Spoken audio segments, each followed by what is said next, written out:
Hello les amis, comment ça va? J'espère que vous allez bien. Je m'apprête à sortir. Et je voulais causer avec vous rapidement. Parce que... Je cherche quoi? Vous, c'est seulement quand quelqu'un est en train de faire sa vidéo. Je ne fais pas de vidéo ici, là on ne vous voit jamais. C'est juste quand je fais vidéo là que les gens ont toujours quelque chose. Vous voyez, non? Je vais sortir tout à l'heure. Vous allez bien chez vous? Moi, ça va. Je vais bien par la grâce de Dieu. J'espère que vous aussi, vous allez bien. Juste avant d'aller plus loin, je vais vous mettre en bas le lien de la page, le lien de la couturière qui fait un super boubou que je porte. Donc, esquisse, la dame esquisse, vous voyez ça là. D'accord. Alors, j'espère que vous m'entendez. Elle ne va plus repasser ici, j'espère. Voilà. Donc, je disais ceci. Je voulais parler aux dames qui m'écrivent. Il y a des jeunes filles qui n'ont vraiment rien dans la tête. Quand je dis rien dans la tête, please, you are confusing my life, my direct now. Bon, je vais laisser une marmite au feu. Tu pourras surveiller un peu. Ou bien tu sors? Je vais sortir un peu. Ok. Bon, d'accord. C'est pas grave, mais tu pourras surveiller avant. Tu prends dans combien de temps? Vers 15h. Vers 15h. D'accord. On va pas tu pourras t'en occuper. Donc, je disais ceci. Il y a... J'ai fait un post où je disais aux femmes, yes, you've got to be boss ladies, vous devez être des boss ladies, vous devez savoir. Tout le monde du sopalin, s'il te plaît, je me suis les mains. Vous devez être des boss ladies, tatata. Et puis il y a un homme qui a réagi à quelque chose et ça m'a fait rire, mais c'est tellement vrai. Il dit que tu es en train de dire ça aux femmes là, mais dès que nous on va, quand on commence à les draguer, comme elles sont tellement serrées de relations, merci, serrées de relations, serrées de mariage, dès que tu vas lui dire oui, mais quel est ton projet d'avenir, tout ça là, les filles belles, bien. Elle te dit, mon projet d'avenir, c'est toi. Il dit, non, mais qu'est-ce que tu veux faire dans la vie? Oh non, moi, vraiment, tout ce que tu me diras de faire, c'est ça que je vais faire. C'est ça que je vais faire. Tu es mon projet d'avenir. Donc, tu discutes avec la nana, elle n'a rien au carré. C'est-à-dire, aucun projet d'avenir. Son projet, c'est garçon. Son projet, c'est l'anaconda d'un homme. Comment faire la pipe à un homme pour qu'il lui reste fidèle pendant 20-30 ans? Comment faire pour être la femme du monsieur? Comment faire pour rentrer dans le mariage? Comment faire pour être madame Intel? Comment faire pour porter la bague? Ça, c'est son projet de vie, son projet de mariage. Et il m'a dit... Après, j'ai cliqué sur contacter cette personne. J'ai dit, moi, je veux comprendre un peu. Quand tu réagis comme ça veut dire quoi? Il m'a dit, non. Vous voyez des filles qui sont belles. Nous, souvent, ce qui nous attire, c'est le corps. Souvent, on vient avec même le projet de nous poser dans la vie des filles. Mais quand tu ouvres le chapitre, quand tu ouvres le livre, quand tu tournes les pages, tu vois qu'il n'y a rien dedans. À part la beauté, là, il n'y a rien. Une femme qui vient et tu sens directement que c'est le mariage, ça te décourage. Ça te décourage. C'est-à-dire que tu te rends compte qu'il n'y a rien. Comment tu peux parler avec une jeune fille aujourd'hui, une fille, une dame, une femme aujourd'hui, elle n'a pour projet que toi. Il dit, c'est comme si tu te retrouves vis-à-vis de quelqu'un qui ne va nulle part. Nous, les hommes, là, aujourd'hui, on ne veut pas être avec des femmes qui vont nulle part. On veut être avec des femmes où tu peux échanger des idées. Elle peut t'apporter des conseils qui t'emmènent quelque part. Une femme qui, quand tu as un problème, elle peut s'asseoir, elle peut non seulement prier, te stabiliser, ôter une partie du fardeau, dire, regarde chérie, moi je pense qu'on peut faire ça, ça, ça. Et ça, c'est souvent dès le début que l'on voit. Dès le début, on est capable dans les 3 à 6 premiers mois de dire si une femme là, elle peut nous emmener quelque part. Souvent dans les 3 premiers mois, on est capable de distinguer que la fille là, elle peut être un plus, c'est-à-dire une plus-value dans ma vie ou une moins-value dans ma vie. Parce que quand tu parles avec elle, tu sens qu'elle a les idées. Ça pop-up, ça brille, ça bouscule. Quand elle parle, tu sens qu'elle est posée, elle réfléchit. Tu lui poses une question, où est-ce que tu seras dans 10 ans? La nana, elle a déjà un plan. La nana, elle sait déjà où est-ce qu'elle sera dans 10 ans. Qu'est-ce que tu seras dans 5 ans? Elle te sort des projets où toi-même tu te dis, ah oui, la nana, elle a réfléchi.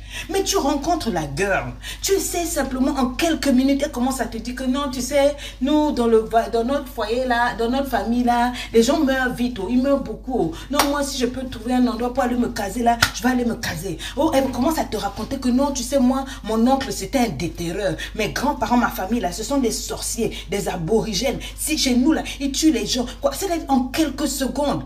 Tout ce qu'elle te sort, c'est de la négativité. Tout ce qu'elle te sort, c'est du spiritisme. Tout ce qu'elle te sort, si c'est pas ça, elle va commencer par te dire que non, moi, mon pasteur a dit, moi, et les combats spirituels, moi, le combat, hey, déjà quand nous, les hommes, on entend ça là, on est déjà débat, on est déjà découragé. C'est-à-dire, tu cliques sur quitter, tu sens que ça là, c'est juste un mougoupant. Tu vas te faire un défi de coucher simplement avec elle, c'est tout. Parce que quelqu'un qui, dès que tu t'approches, tout ce qu'elle dit, c'est les versets bibliques. Tu ne sais même pas quel est son projet de société, son projet d'avenir, son projet de vie. Est-ce qu'elle sera même capable d'être au-delà d'une femelle? C'est-à-dire, à part le sexe, qu'est-ce qu'elle va t'apporter? Les hommes disent aujourd'hui, vous, quand vous regardez, vous venez vers nous les femmes là, vous cherchez à voir ce que nous avons dans la poche. Mais nous cherchons à voir ce que vous avez dans la tête, à part ce que vous avez dans le niage. Au début, quand un homme va vers une femme, c'est pas forcément pour coucher. Hein. Il veut creuser, voir, il veut aller à la chasse et trouver une bonne proie, une vraie proie, une femme qui, quand il va échanger avec elle, il sent que cette femme-là peut le propulser. Si vous lisez même dans vos Bibles, dans le livre de Proverbes 31, on vous dit que la femme sage, son mari est assis à la porte. C'est une femme, vous sentez qu'elle a les idées en place, elle est en place, elle pousse le husband, elle est capable d'avoir des connexions, elle est capable de push the guy, de pousser le foyer, de pousser ses enfants. Mais toi, tout ce que tu sais pousser, c'est les fesses, c'est le niach. Ce que tu sais pousser, ce sont les fesses. C'est le niach. Tout ce que tu sais pousser, ce sont les perruques. C'est le make-up. Donc tu es avec un homme. Un homme, quand tu sens que c'est un intellectuel. C'est un cadre. Donc c'est-à-dire même son discours te fatigue. C'est-à-dire quand il parle là, tu dis, ah moi il se prend une sapiosexuelle. Pourquoi? Parce que tu as entendu Lady Sonia dire qu'il faut passer en mode sapiosexuel. Écris avec moi relevant. Il y a irrelevant. Et il y a relevant. Le nouveau mot, au lieu de dire qu'à l'air, c'est irrelevant. Irrelevant, c'est-à-dire hors sujet. Tu ne peux pas être hors sujet dans ta vie. Tu ne peux pas être hors sujet même en amour. C'est-à-dire que quand quelqu'un vient, il est obligé de te déclasser parce que tu es un hors sujet en tout. Ma chérie, on ne change pas un peu. Il faut. Et on n'a qu'à s'aider nous-mêmes. C'est pour ça que je vous dis, cultivez-vous. Éduquez-vous. Pas seulement pour l'école, c'est pas seulement pour la carrière, même dans les relations amoureuses, ça va vous upgrade. Ça va vous mettre en mode téléchargement de bons mariages, de bons foyers, de bonnes relations.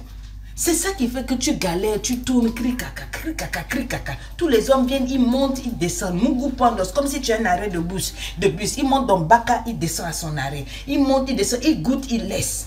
Parce qu'il n'y a rien. There is no value. Donc quand le monsieur m'a dit ça dans le truc, j'étais dépassée. J'étais dépassée, j'ai dit c'est vrai en plus. Il m'a dit non, c'est pas que nous, on veut mal se comporter avec les femmes. Non, on se comporte avec elles comme elles se permettent, comme elles estiment qu'on doit se comporter avec elles. Est-ce que tu peux comprendre? Comment tu peux aller voir une femme lui dire, vous êtes ensemble, vous discutez, premier rendez-vous, tout et tout. Tout ce qu'elle sait faire, c'est sourire. Elle sourit, elle se cache derrière le torchon. Derrière le torchon de table, pardon, la nappe de table, voilà, la serviette de table, excusez-moi, elle est là, et tout. On ne demande pas des as, des femmes qui savent se tenir à table, forcément, des grandes, des ceci, des cela, mais tout ce qu'on demande au moins, c'est d'être capable d'avoir des discussions sensées, réalistes, raisonnables avec ces femmes-là. Voilà, des femmes, quand tu causes avec elle la première fois, tu dis, je veux que cette femme soit la mère de mes enfants, quoi, like, she's too intellectual, she has something, elle peut ne pas être allée à l'école, mais tu sens qu'en quelques minutes, tu as causé avec elle, il y a un charisme insolent, un charisme giflant qui sort de sa bouche. Tu sens que, you know, she has something. Elle dégage au-delà du fake, au-delà de son make-up, au-delà de sa perruque, au-delà de son behind, de son cookies, de son yatch, de son péto, au-delà de ça. Elle dégage quelque chose qui fait que you are feeling it, tu ressens. Il m'a dit, dis aux filles, coach, que quand un homme sort avec une femme, dans les 3 premiers mois à 6 mois, ils savent déjà s'ils vont l'épouser ou pas. Si au bout de 6 mois, un homme ne se fixe pas avec toi, c'est parce qu'il sait que toi, là, il ne t'emmène pas quelque part. Quand il commence à dire non, je t'étudie, c'est qu'il sait que tu n'es pas ça. Il va te perdre le temps. Parce que dès que tu ouvres ta bouche, il n'y a rien de bon, de sensé, de tout. Ton projet de valeur, c'est le gars. Au revoir.